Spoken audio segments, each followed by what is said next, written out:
The message that ended my marriage landed on a screen that wasn't mine. It was 2:47 a.m. on a Tuesday. The apartment was quiet in that deep night way that makes every tiny sound feel like a shout. I remember it because I looked at the clock right after it happened. The way people do when they know a moment is about to split their life into before and after. Laura's phone buzzed on the nightstand. Not loud, just a soft vibration. Like a sleepy insect trapped under glass. She didn't move. She was curled on her side. Blanket pulled to her chin. Breathing evenly as if the world was still simple. The screen lit up and stayed lit. A pale rectangle in the dark. I wasn't trying to snoop. I wasn't even fully awake. But the thing about phones at night is that they pull your eyes the way headlights pull a deer's. I turned my head. 8 words glowed in the dark like they'd been carved into ice. Can't wait to feel you again tomorrow. Victor. I froze so hard my shoulders tightened. My mind tried to misread it. To reshape it into something harmless. Wrong name, wrong number, some silly joke. But the sender's name at the top was clear. Victor Lang. Her boss. The CEO of Langwell Systems. The same polished, self-assured man who had shaken my hand at the company Christmas party 3 months ago. Laughed too loudly at his own jokes. And told me I was a lucky guy to have a wife like Laura. Yeah, lucky. I stared at the message until my eyes burned. The words didn't change if I blinked. I felt my pulse thudding in my throat. A hot, stupid animal panic trying to break out through my ribs. I set the phone down as if it were a live wire. Laura stirred beside me, turned her face into the pillow, and exhaled. Her hair fell over her cheek in soft waves. She looked peaceful, innocent, like someone who hadn't detonated a grenade in my chest. I lay there for several minutes without moving. Not because I didn't know what to do. It was because my body didn't believe it yet. The brain can understand a thing before the rest of you catches up. I felt like I'd been dropped underwater, everything slowed.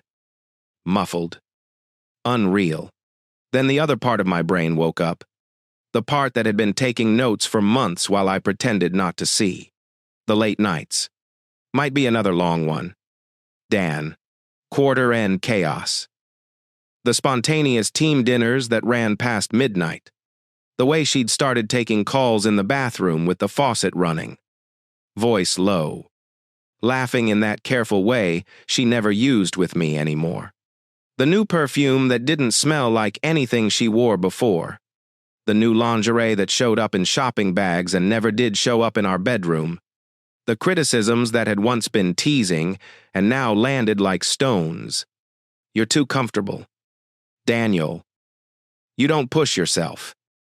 Sometimes I feel like I'm married to a man who already gave up.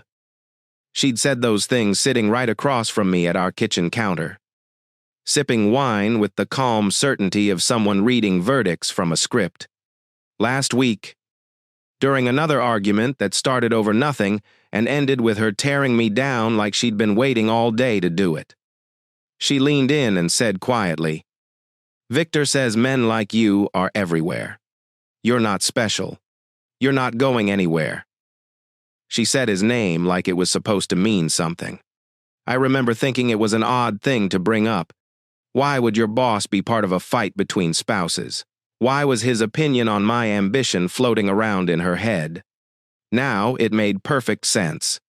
My stomach turned as I replayed every conversation from the last year like a detective rewinding footage.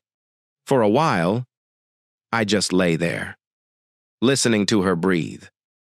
Staring at the ceiling, the hardest part wasn't the shock.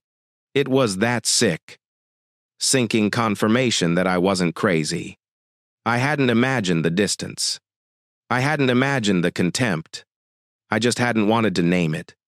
We had been married 20 years. 20 years? That number feels different when you say it out loud.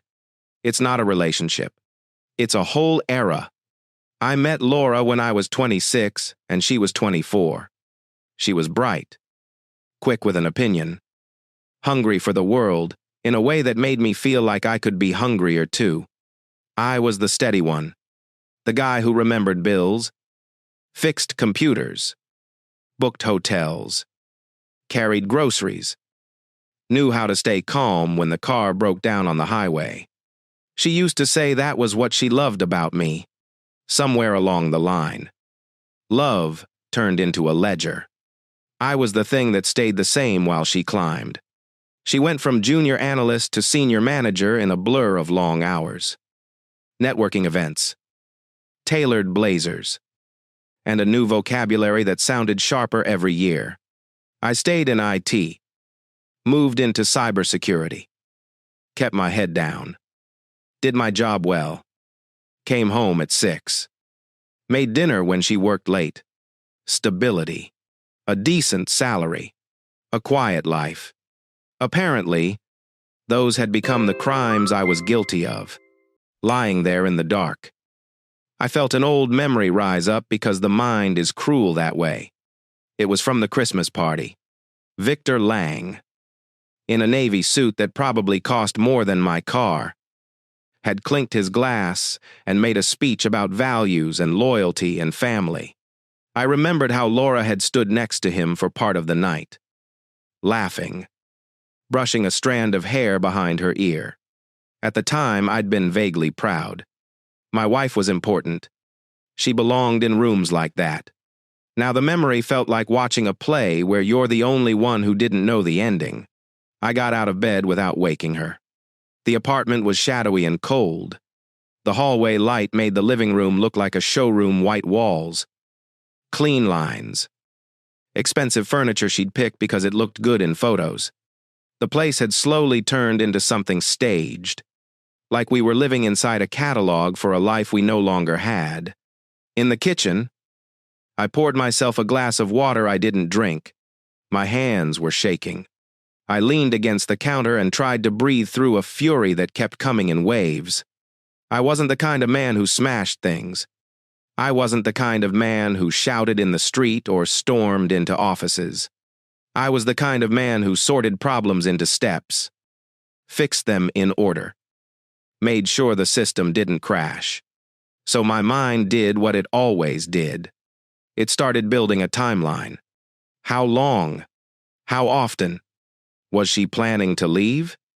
Did Victor promise her anything? Had she already decided that my role in her story was finished and she was just waiting for the moment to cut me loose?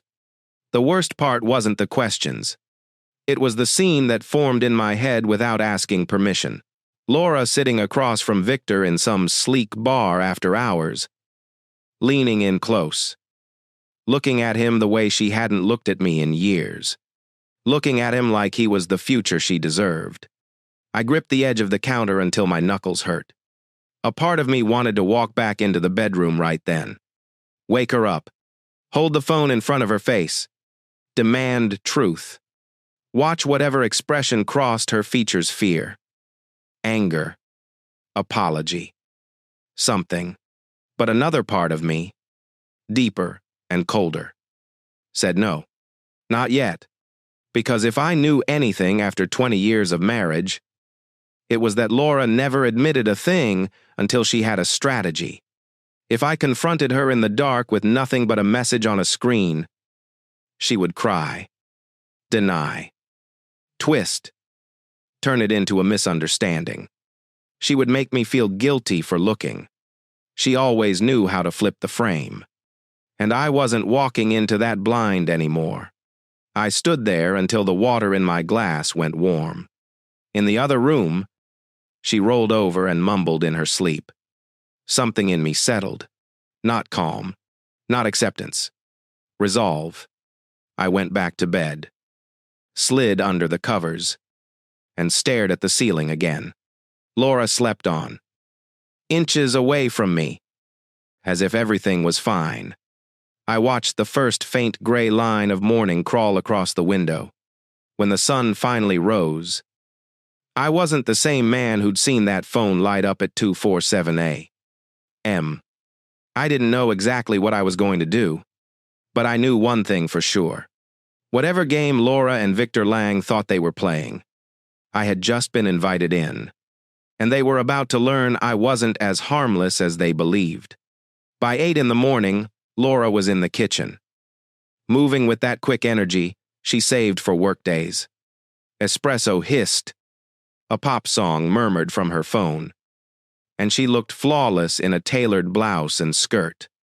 If I hadn't seen her screen at 247 a.m., I might have thought we were still fine. Morning. Daniel, she said lightly. Eyes on her phone. I'll be late again tonight. Board prep. Victor wants everything airtight for Thursday. I poured coffee to keep my hands busy. Another late night. She looked up just long enough to slide the answer under my skin. It's a crucial quarter. Some of us actually care about advancing our careers. A neat little cut. She kissed my cheek, grabbed her bag, and left. The door clicked shut, and the apartment felt staged. Our kitchen was spotless. White tile and chrome edges, the clean aesthetic she'd insisted on. Lately, it felt like a showroom for a life she was rehearsing without me. My phone buzzed. Marcus, lunch, today. You sound like you need a drink. Marcus had been my best friend since college and owned Murphy's Bar downtown. He always heard the cracks in my voice before I admitted they were there. I texted back noon and drove over with my thoughts banging around. Murphy's was quiet at midday. Marcus took one look at me, poured whiskey, and slid it across. Talk, he said. Laura's having an affair. He didn't soften it. You sure? I told him about the message, about Victor Lang's name on her phone, and about months of signs I'd explained away late nights. Calls that ended when I entered. New perfume, new lingerie, and a habit of measuring me against some standard where I always lost. Marcus listened, jaw tightening. When I finished, he said the name, like he had ash in his mouth. Victor Lang. You know him.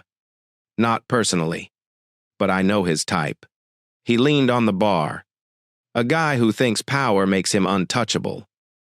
What have you heard? Marcus wiped the counter slowly. He gets involved with employees.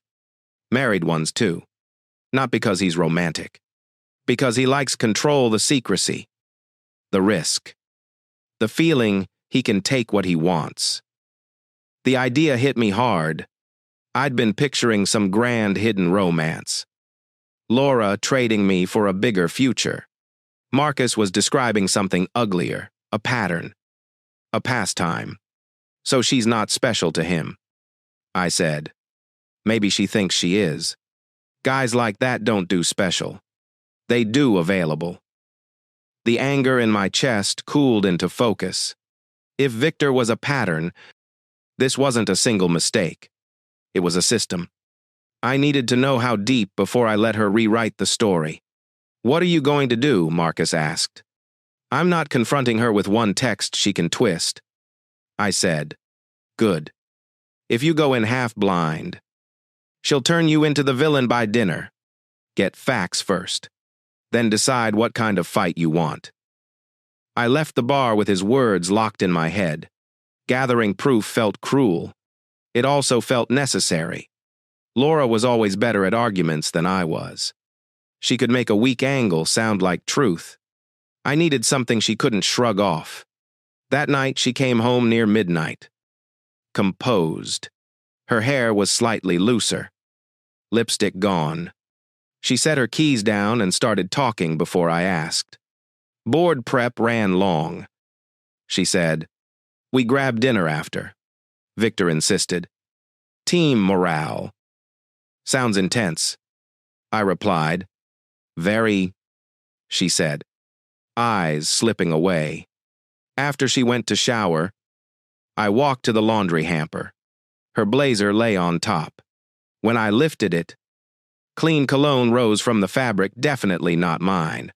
On the collar was a faint smudge of dark lipstick in a shade she never wore. Maybe it was nothing, but my body didn't believe in maybe anymore. I set the blazer down and stood there as my last denial drained away. Then I went to my desk, opened my laptop, and typed Victor Lang into the search bar. If this was a game, I was done playing it blind. I didn't find proof in one night. Proof finds you when you stop looking away. Over the next few days, I moved through life like I was wearing someone else's skin. At work, I answered tickets, sat through meetings, nodded at jokes I didn't hear. At home, I watched Laura the way you watch a storm line on the horizon, trying to read its speed and direction before it reaches you. She made it easy. She was on her phone more than ever. If it buzzed, she'd glance down fast, then tuck it face down on the counter. She started stepping into the bathroom for quick calls that lasted 20 minutes. She bought a new gym membership and somehow found time for it, despite being crucial to the quarter. She came home with shopping bags that she waved off as work stuff. Expensive blouses and a pair of heels she didn't need for our living room. And the way she talked to me kept sharpening. One night she walked in late, dropped her laptop bag on the chair, and sighed like the apartment itself offended her. "You wouldn't believe the day I had," she said. I looked up from my own laptop. Rough meeting. She didn't answer directly. "Victor's pushing hard. We need people who can keep up. People who want more." She let that last part hang in the air. Aimed at me. Like a dart, she pretended not to throw. I said nothing. I was learning that silence made people careless. On Thursday, I found another thread in the fabric. She'd left her blazer in the hamper again. Same cologne. A different lipstick smudge. Still not hers. I took a photo with my phone. Then stood over the hamper, feeling sick at the calmness settling in. Anger had its own rhythm. But so did clarity. I was past shock now. I was assembling a case. That afternoon, I dug deeper into Victor Lang's online life articles. Company bios. Fundraising galas. Glossy interviews about values-based leadership. His public image was a polished mirror. He was 48. Built like a man who had never missed a tailored fitting. He talked about discipline and vision. About protecting corporate culture. He had a wife. Her name was Adrienne Lang. Former gallery owner. Elegant. Low-key. The kind of woman who didn't need to announce herself. Most photos showed her half a step behind him at events. Smiling while her eyes stayed somewhere else. There was a loneliness to her posture that I couldn't unsee once I spotted it. No kids. A big house in the old money district. Charity board positions. A life that looked perfect from 10 feet away. And hollow up close. I wondered if she knew. The answer came 3 days later. It was Sunday evening. Laura had gone out to meet a client for coffee, and I was in the living room, changing a router setting when my phone vibrated. Unknown number. "Your wife and my husband. We need to talk. Café Solera tomorrow. 2 p.m. Come alone. Adrienne." For a second, I thought it was a scam. A prank. Some cruel coincidence in a city full of people. But the name at the bottom matched the one I'd just read. My chest tightened. She knew. Not suspected. Knew. And she was reaching out to me. I reread the text 3 times, then stared at the wall like it might rearrange itself into a different reality. I didn't know what she wanted. Confrontation. An alliance. A warning. My mind sprinted in circles until a colder thought cut through if she was texting me. She probably had more than I did. That night I barely slept. Laura came home late with a practiced smile, kissed my forehead, and told me her client meeting went great. I listened, nodded, and felt like I was standing outside my own life, looking in through glass. At 1:40 p.m., The next day, I parked 2 blocks from Cafe Solera and walked the rest of the way. The place was in the Arts District. All warm wood, soft jazz, and people who spoke quietly like their lives were under control. I arrived early and chose a corner table with a view of the door. At exactly 2, she walked in. Adrienne Lang looked like she belonged in a different altitude of the city. Tall, poised. Dark hair pinned back in something simple that still managed to look expensive. Navy dress. Understated jewelry. Heels that clicked lightly on the floor. But it was her expression that hit me first, calm on the surface, furious underneath. She spotted me immediately. No hesitation. She walked over and extended a hand. "Daniel Carter," she said. Her voice was steady, measured. "Adrienne," I replied, standing. "Please, first names only. We're about to have a very informal conversation." She sat across from me without ordering. She didn't waste time on small talk. For a moment, we just studied each other, 2 strangers tied together by the same betrayal, trying to decide if the other was real. "How long have you known?" I asked. "About Laura specifically." Her mouth tightened. 2 weeks. "About Victor's habits, years." Years. The word tasted like metal. "You knew for years and stayed." "I didn't stay," she said quietly. "I prepared." There was no self-pity in her voice. Just strategy. "He's not subtle when he gets confident." She continued. "He buys gifts that don't come home. He makes promises he can't keep straight. He leaves patterns." I felt something like shame flicker in me, not for her, but for myself. I'd been walking around in the dark while she'd been building daylight. Adrienne reached into her bag and slid a manila envelope across the table. "Your wife isn't the first employee," she said. "She won't be the last, but she may be his most costly mistake." I opened it with hands that didn't shake anymore. Inside were photos. Victor and Laura at a restaurant. Leaning in too close. Victor and Laura entering a hotel lobby. Victor and Laura in his office after hours. The lights low. There were printouts of a corporate card statement with charges that matched nights. Laura told me she was at conferences, weekend trips. Jewelry. Boutique receipts. The air in my lungs felt too thin. "How did you get all this?" I asked. Adrienne's eyes didn't flinch. "I have my ways. I learned a long time ago that you don't beat someone like Victor by pleading. You beat him by documenting." I looked up from the envelope. "What do you want to do?" I asked. She folded her hands. Calm like a surgeon. "We end it. Not quietly. Not with whispers. Publicly. Professionally. Socially. He built his power on a story. We take the story away." "We." She nodded once. "Yes. Daniel, we." The word hung between us like a door opening. My instinct was to ask if she was serious, but her eyes already answered that. This wasn't a mood. This was a plan. "What exactly are you proposing?" I said. Adrienne leaned in slightly. Voice low enough to sound polite to anyone nearby. "Victor wants your wife. Your wife wants Victor's life. Neither of them gets what they want. Instead, they lose the things they used as weapons: reputation, position, certainty. It has to be undeniable. It has to happen on a stage where they can't spin it." I stared at her, my mind catching up to the shape of what she was offering. Anger flared bright, sharp, almost clean. Not because I wanted revenge for its own sake, but because part of me finally understood something I'd been too proud to admit. If I didn't step into this fight, Laura and Victor would step over me like I was furniture. Adrienne sat back, watching me choose.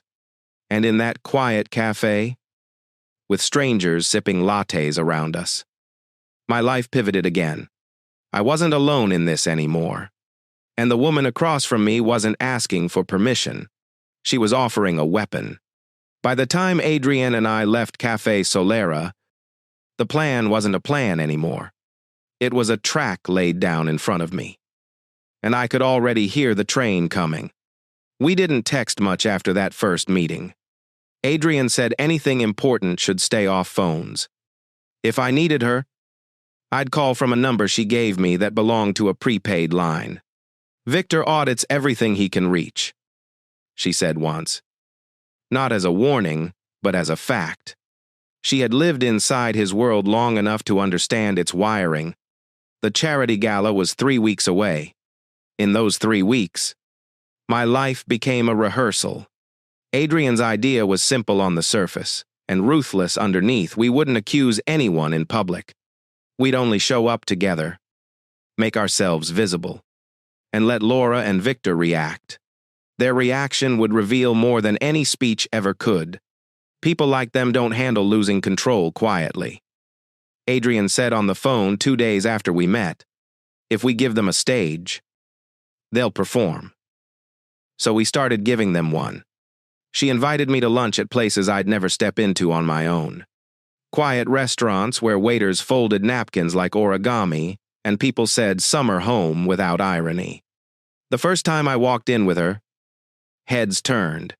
Not because I was special, but because she was. Adrienne Lang didn't move unnoticed.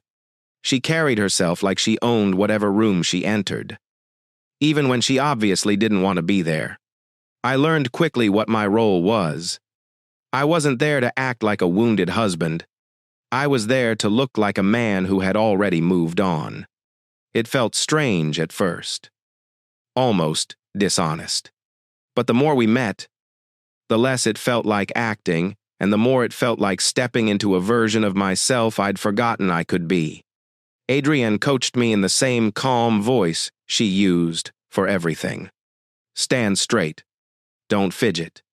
Let silence do the work. You don't need to impress anyone. You need to look unbothered. Unbothered. That word was a challenge and a shield. While we played our part in public, I played mine at home. Laura kept up the routine late nights. Clipped replies. Casual digs disguised as concern. She didn't know I had already seen her story from the outside. That ignorance made her careless. She was warmer than usual on Gala Week lighter, almost excited. Not because of me. Because the night she'd been waiting for was finally arriving. 2 nights before the gala, she said. Victor is going to be there. Of course. Lots of investors. Big optics night. I nodded, pretending to read an email. You should come with me, she added, like it was an afterthought. I looked up slowly. I thought spouses weren't really part of that world. She smiled tightly. Well, it's a charity event. It'll be good for you to see how things work. The word you landed like a quiet insult. Sure, I said calmly.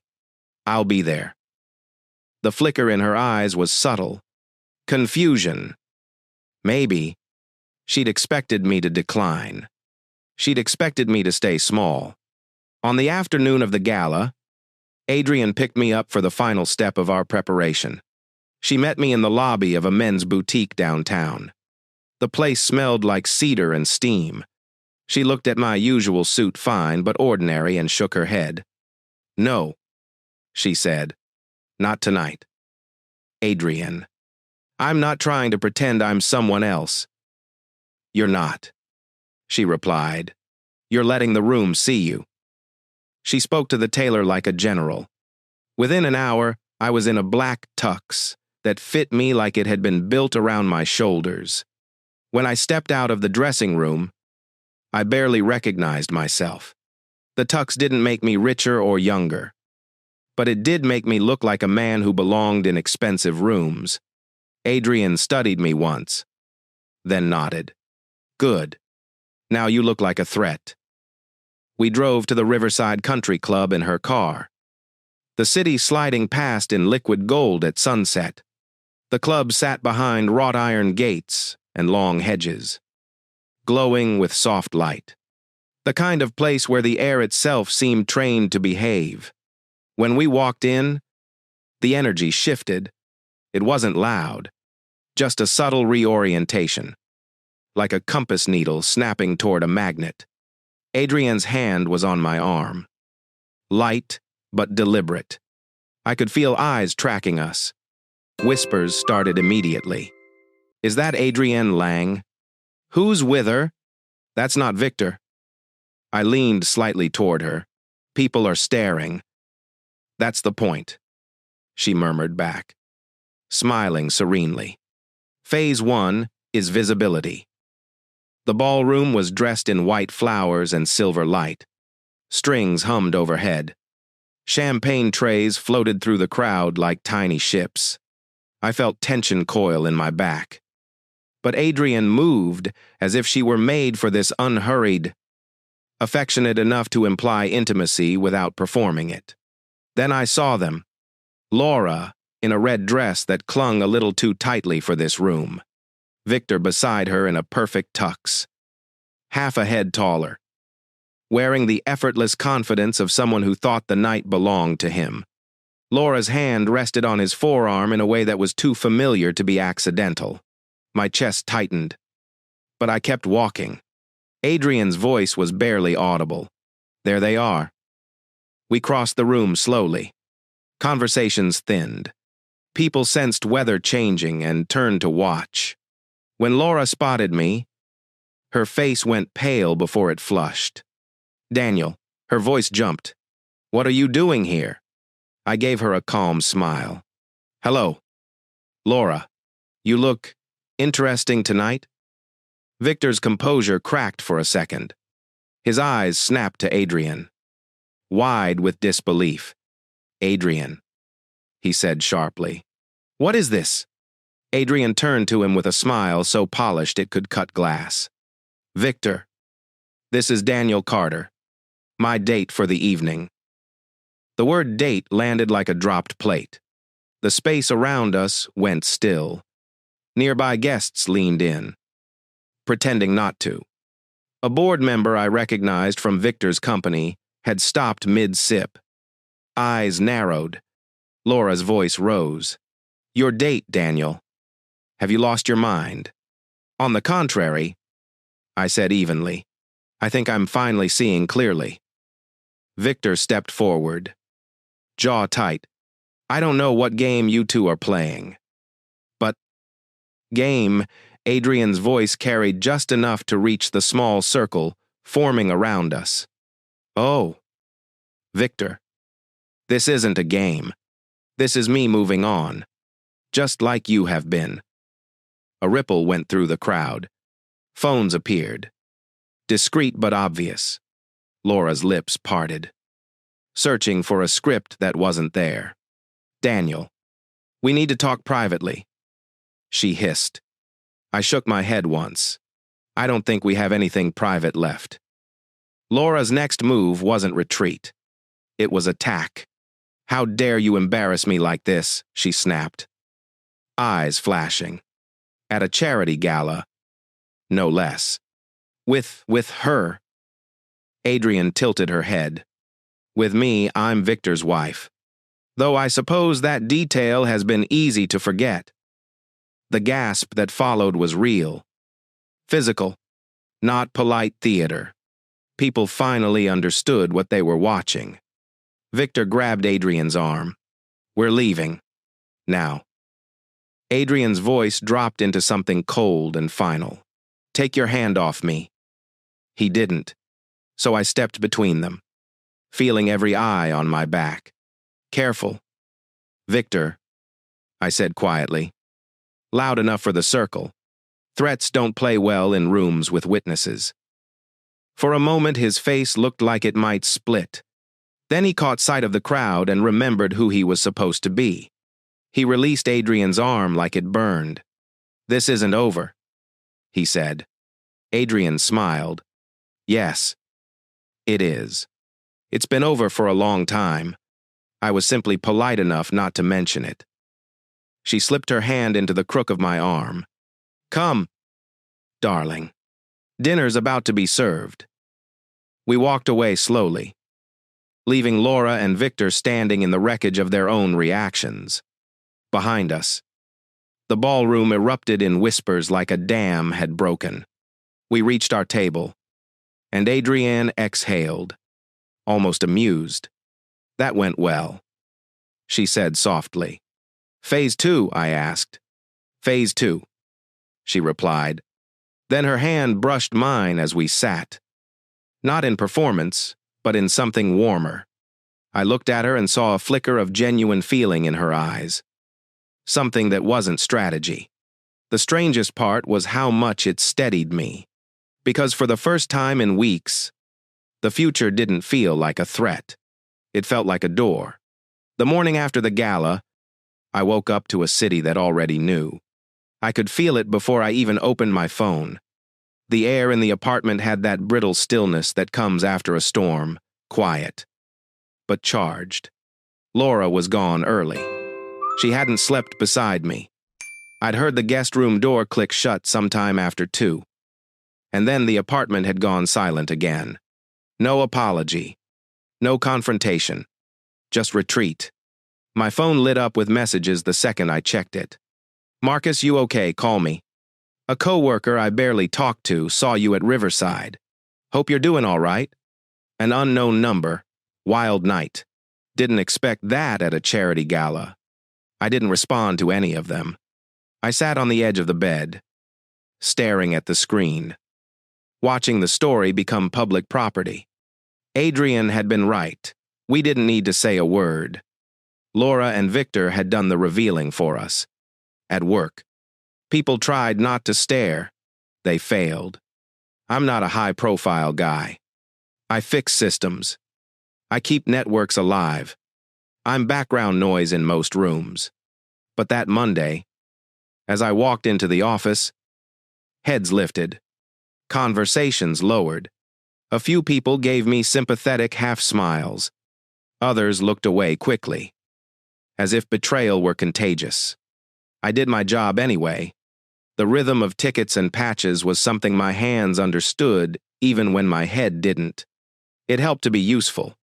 Around midday, I got a call from an old buddy in IT over at Langwell Systems, Nate. Years ago, I'd helped him recover from a server meltdown at his previous job. Favors like that live a long time in tech circles. Dan, he said without greeting, voice tight with disbelief. It's chaos here. What's happening? The board called an emergency meeting first thing. Investors are rattled. They're asking about Victor's judgment, about company culture, about whether HR has been asleep at the wheel. He paused, then added, they're digging into promotions too. Recent ones. Raises. The timing is, let's say, not flattering. And Laura. There was a short, grim laugh. HR put her on administrative leave, pending a routine review.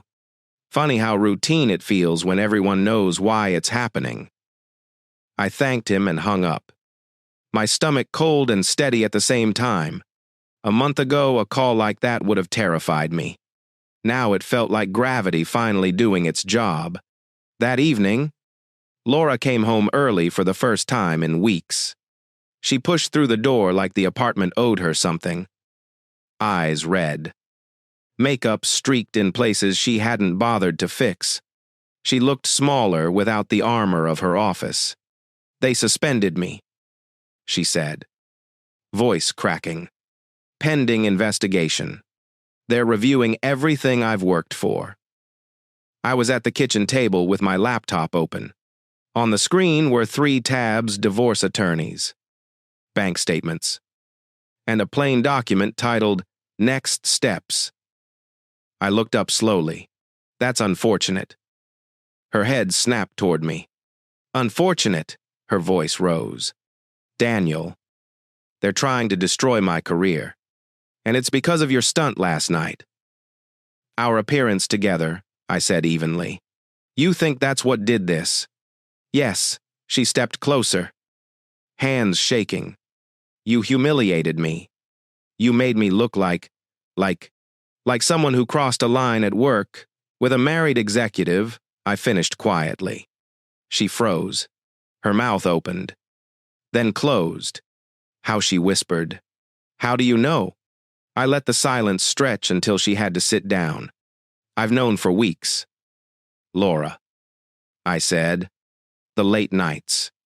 The secret calls. The things you said. The way you started treating me like I was already finished. Her face twisted. Confusion, giving way to panic. I can explain. Can you? I asked. My voice didn't shake, which surprised me. Can you explain why you chose to hide a relationship behind my back instead of ending our marriage honestly? Can you explain why you spent months telling me I wasn't enough while you were building another life in secret? It wasn't about replacing you, she said quickly, then faltered. It was complicated. I stared at her. Complicated is buying a house. Complicated is raising kids. What you did wasn't complicated. It was a choice. Her tears dried as if someone had flipped a switch. Her shoulders squared. The mask returned.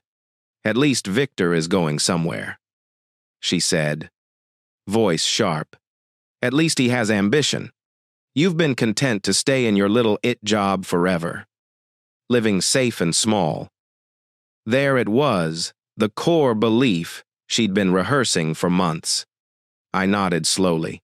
And yet I'm not the one who got suspended today. She flinched like I'd slapped her. You think you're so calm? She hissed. But you don't understand what you did. Victor will fix this. He always fixes things. Does he? I asked softly. Or does he just leave other people holding the damage? For a second I saw uncertainty flicker. Then she stood abruptly, pushing the chair back.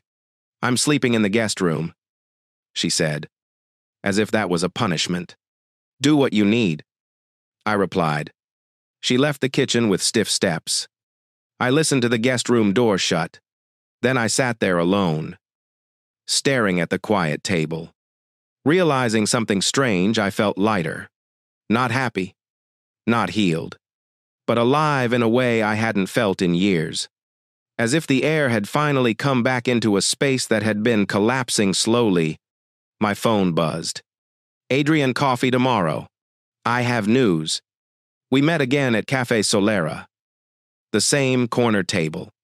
Adrian looked tired but almost serene, like someone who'd carried a heavy stone for years and had finally set it down.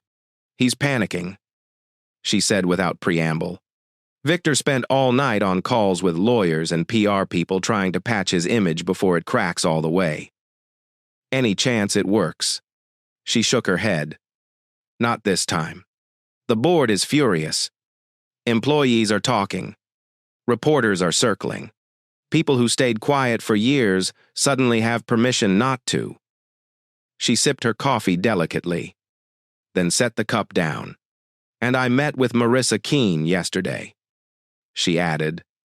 The columnist. Adrian nodded. She's writing a piece on power and predatory leadership in corporate America. Victor is her case study. I leaned back, letting that land. You move fast. I've waited a long time, she said simply. Speed is easy when you've been preparing. She slid a document across the table. Divorce papers. I'm filing this week, she said. Half of everything. Plus support. Plus damages. I have proof for all of it. I looked at her, at the calm precision in her eyes, and understood that this wasn't revenge for her. It was rescue. What happens after? I asked. I disappear for a while, she said. Travel. Start a new gallery somewhere else. Breathe. And you think the board forces him out? Adrian's smile was small and certain. Within a month, his power is made of reputation. That's already gone.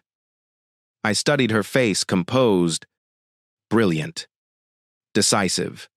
The same woman who had walked into a gala and turned a private lie into a public reckoning. I felt something shift in me again, not strategy this time, but a quiet pull I didn't want to name too fast. "What about you and Laura?" she asked gently.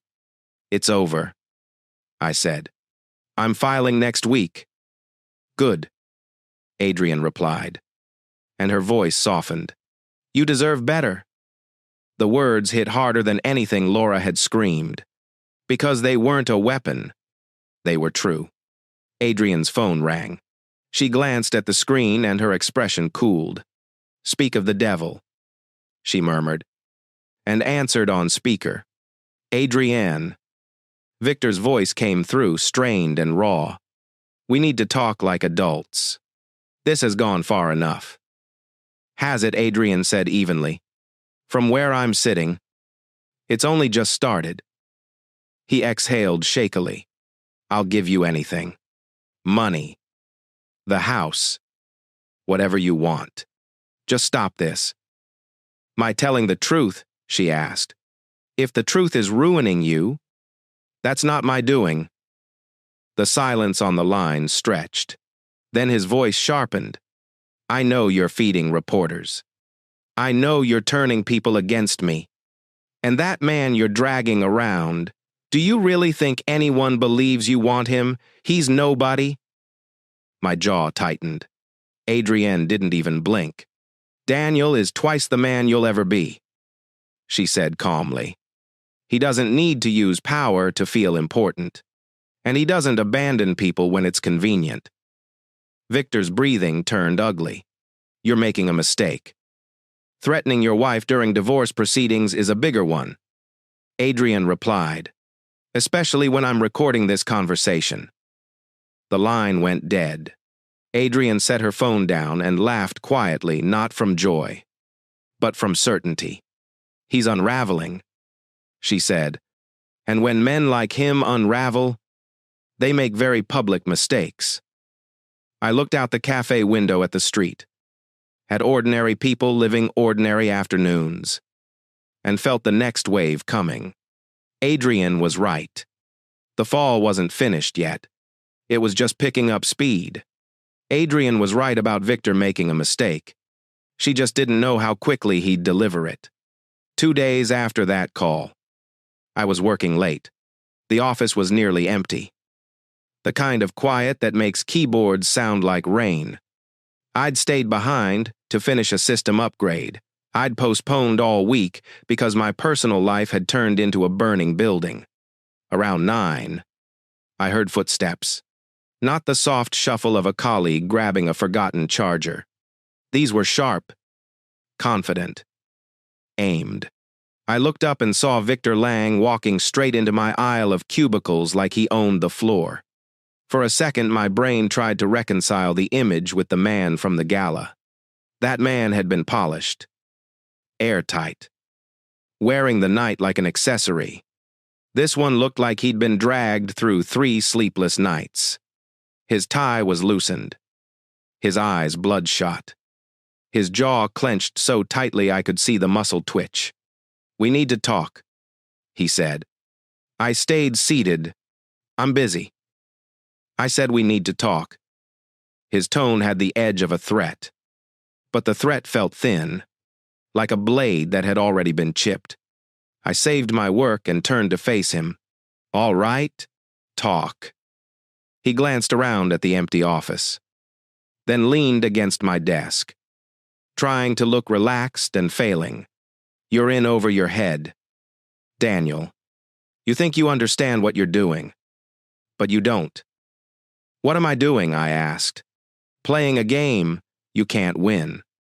He snapped. "You and Adrienne, trying to ruin me because you can't accept that your wife chose a better life." I let a quiet laugh slip out before I could stop it. "A better life," I said. "Victor, this isn't about life. It's about choices. She could have left me. You could have left Adrian. Instead, you both hid behind lies." His face flushed. Laura came to me. She wanted what I could offer. A future. A bigger world. She was tired of living small with you. The words were meant to crush me. They didn't. Maybe she wanted bigger. I said evenly. If so, she should have done it honestly. But don't pretend you're some noble rescue. You used your position to cross lines. That's not ambition. That's arrogance. His eyes narrowed. Adrian doesn't care about you. She cares about money. She's using you. When she's done with this, she'll take her settlement and vanish. And you'll be alone. Maybe, I said, but at least I won't be the man begging for control in someone else's hallway. That landed. I could see it. Victor's mask slipped. You want truth, he said. Voice low and ugly now. Here's truth. You're nothing. A background man. Laura was out of your league and you know it. I stood up slowly, not to fight, just to meet him eye level. You're scared, I said, and scared men say whatever they can to feel tall.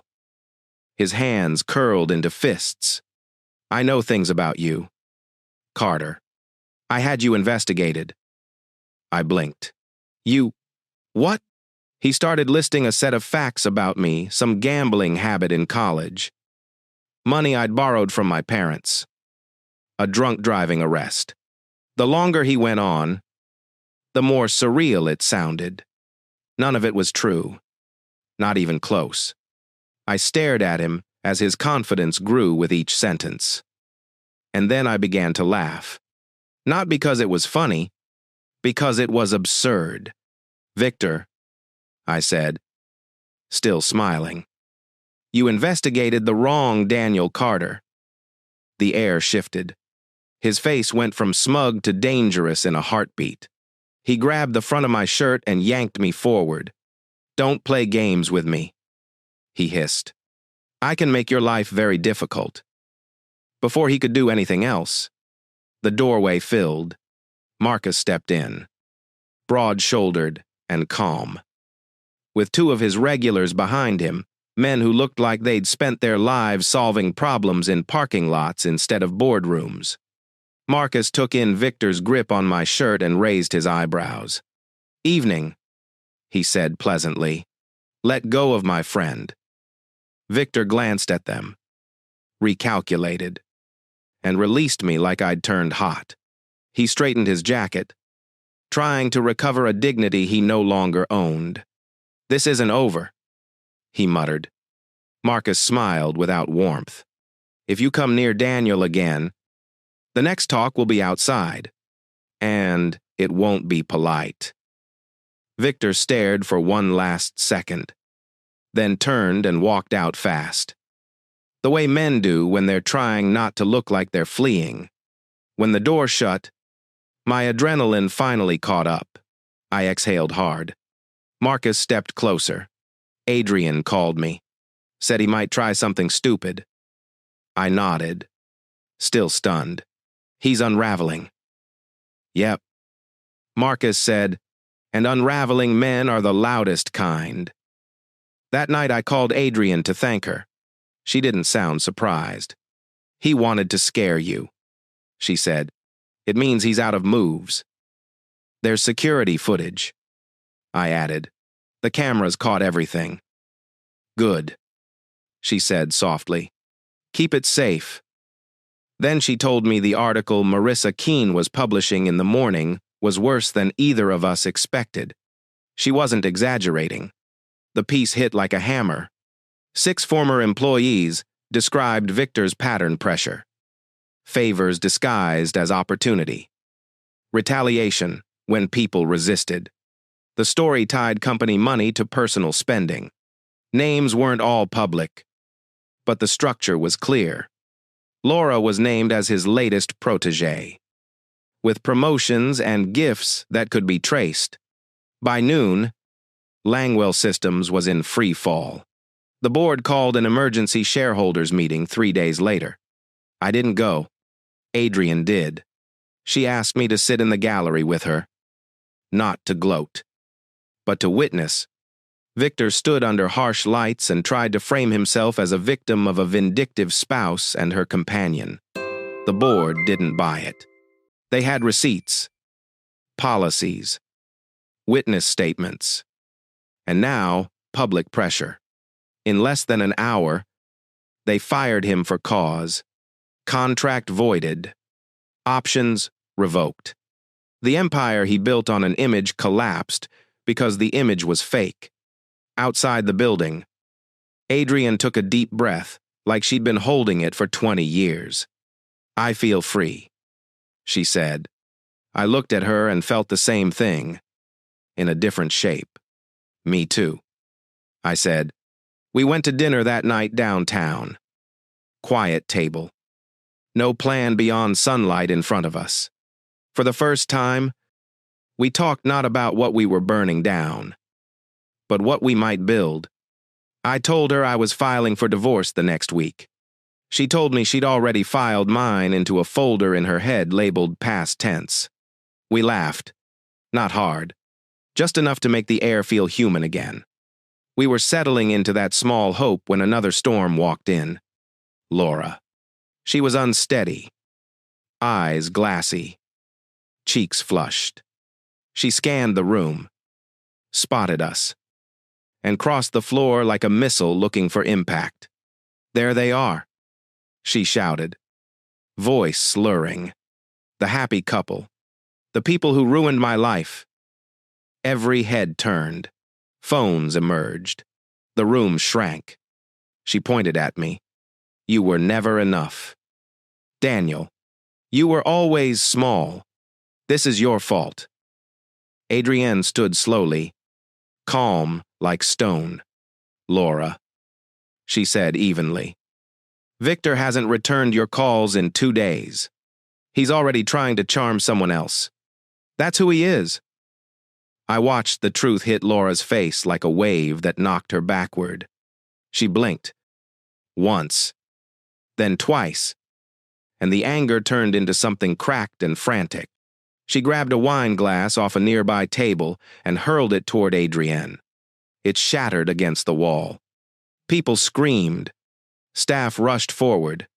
The police arrived quickly.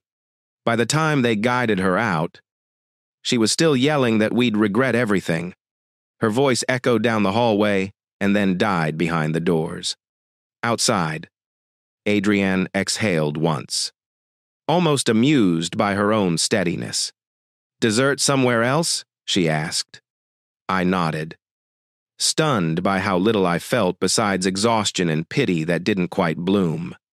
"Do you regret any of this?" I asked as we walked. Adrienne shook her head. "I regret waiting as long as I did. Sometimes you have to burn the old life to make room for a new one." The next day, Victor's late-night visit to my office stopped being a private threat. The footage did its job. His lawyer folded within hours and offered a mutual non-interference agreement. No contact for 5 years. No retaliation. No more games. His invincibility vanished the moment consequences had evidence. 3 months later, both divorces were final. Laura got no support and walked away with a small settlement and a job far below the one she'd climbed so hard for. She wasn't ruined by me. She was undone by believing rules didn't apply when the prize looked shiny enough. Victor lost half his assets, his reputation, and his place in the city he used to own. He took a consulting job in another state. Smaller, quieter, the kind of role that doesn't come with a spotlight.